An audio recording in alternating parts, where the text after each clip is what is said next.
আজকে মেয়ের আবদারে, মেয়ের কথা মতো মেয়ে যে বলেছে এগরোল খাবে, তো তাই নিয়ে আমি শুরু করে দিলাম সকালের কাজকর্ম। যেহেতু সকাল টাইমটা অনেকটা ব্যস্ত থাকে, তার মাঝে ও বলেছে যে মা আজকে টিফিনে আমাকে এগরোল করে দিবা।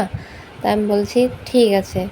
তো ছেলে মেয়ের মুখে হাসি দেখলে যে কতটা ভালো লাগে সেটা মানে যখন মানে নিজে নিজে ছেলে মেয়ে হয় বা যখন মা বাবা হয়, তখন মা বাবা দুইজনেই মানে বুঝতে পারে ছেলে মেয়ের যদি একটু মানে কষ্টের বিনিময়ে যদি ছেলে মেয়ের মুখে হাসি দেখা যায়, তো সেই কষ্টটা কোনো কষ্টই মনে হয় না। তো সেটা এখন নিজেই বুঝতে পারছি, যেহেতু নিজে যখন মা হয়েছি, যখন হাজার কষ্টের মাঝেও যখন মেয়েকে কিছু মেয়ে আবদার করার পর যখন মেয়েকে সেটা বানিয়ে দিতে পারি বা সেটা এনে দিতে পারি, যখন মেয়ে খুশি হয় তো তখন অনেকটাই ভালো লাগে।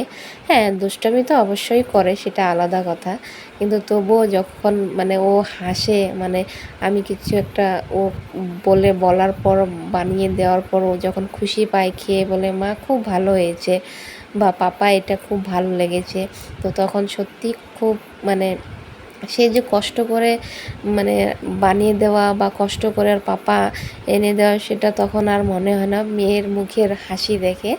তো তাই আর কি সকাল সকাল মেয়ের জন্যে এগ রোল বানানো শুরু করে দিলাম। তো মেয়ের এগ রোলটা বানিয়ে মেয়েকে স্কুলেও পাঠিয়ে দিয়েছি। তো ফার্স্ট টাইম যেহেতু আমি বানাচ্ছি, তো একটু একটু একটু মানে সঠিক মানে পারফেক্ট নাও হতে পারে, কিন্তু তবুও কোনো ব্যাপার না, ঘরে খাওয়ার মতো তো হয়েই যাবে। তো সেটা ভেবে আর কি ওরটা আগে বানিয়ে দিয়েছি।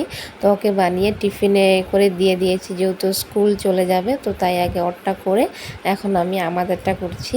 তো আমি মানে রুটিগুলোকে পাতলা করে করে এই পিস ও পিস একটু হালকা করে ভেজে ডিমটা প্রথমে ভেজে নিয়েছি, যেহেতু দোকানে আগে রুটির উপর ডিমটা দিয়ে দেয়, তো আমি তো সেটা পারবো না ভেবেছি, তো তাই আর কি আমি ডিমটাকে আলাদা করে ভেজে নিয়েছি।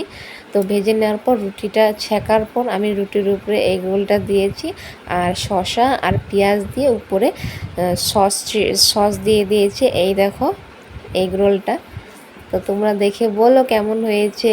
আর সত্যি কথা বলতে ভালোই হয়েছিল, খেতেও অনেকটা টেস্ট হয়েছে। তো সেটাই আজকে তোমাদের সাথে শেয়ার করলাম।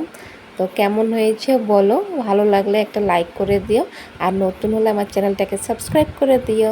তো চলো, বাই বাই।